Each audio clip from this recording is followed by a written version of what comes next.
who will die with me?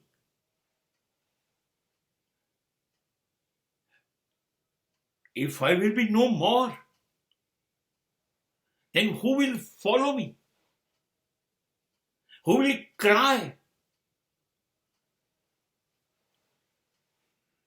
Nobody. Nobody.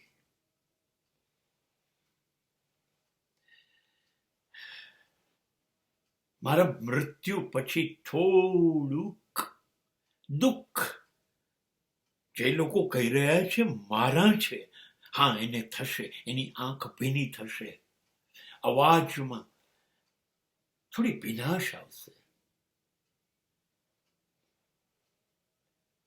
એમનું વાણી વર્તન વિચાર થોડાક દુઃખી થશે મને ગુમાવવાથી. એ વાત સાચી. રડશે,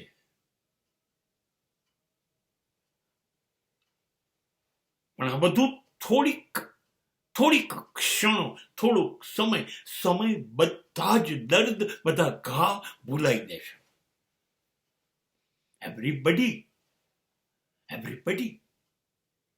everybody will forget me. मरने वालों के साथ कोई मरता नहीं है.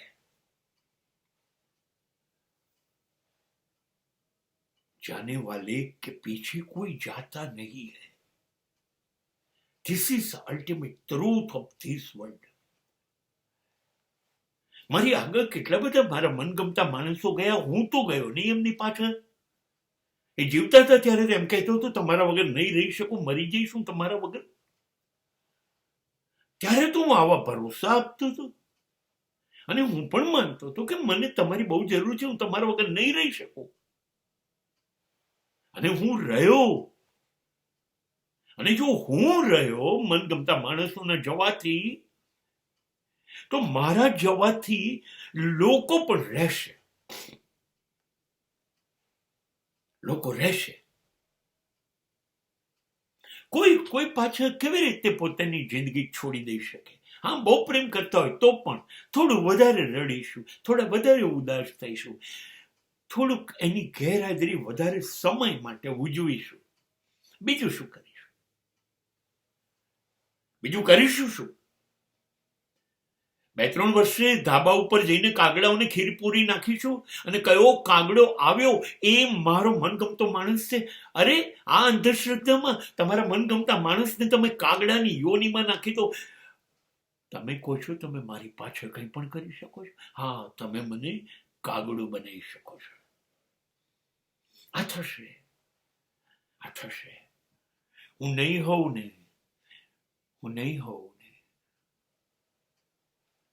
ત્યારે મારા મોટા ફોટા બનશે. મારા ફોટા ઉપર સુખડ ચંદનના હાર હશે. એમાં જન્મ તારીખ ને મૃત્યુ તારીખ લખી હશે. એ બંને ઉજવાતી હશે. આ બધું સમાજ કરશે. સમાજ આજ કરી શકાય. જો સમાજે હું ફોટામાં સમાઈ ગયો,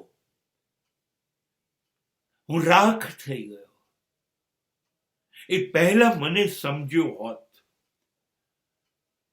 મારી લાગણીઓને, મારા વિચારોને, મારા વર્તનને જોયું હોત, થોડુંક પણ ધ્યાન આપ્યું હોત, કદર કરી હોત, સાચે હૃદય પર હાથ મૂકીને કહું છું, મોતને ધક્કો મારીને થોડીક વખત તો ફોટામાંથી બહાર આવીને જીવી જાત, ફોટામાં ના જીવત. પણ આપણને તો જીવતા માણસોની કદર કરવાનું કે પૂજા કરવાનું કાં ગમે છે? આપણે તો સમાધિઓને અને મરદાને પૂજતા દેશીએ.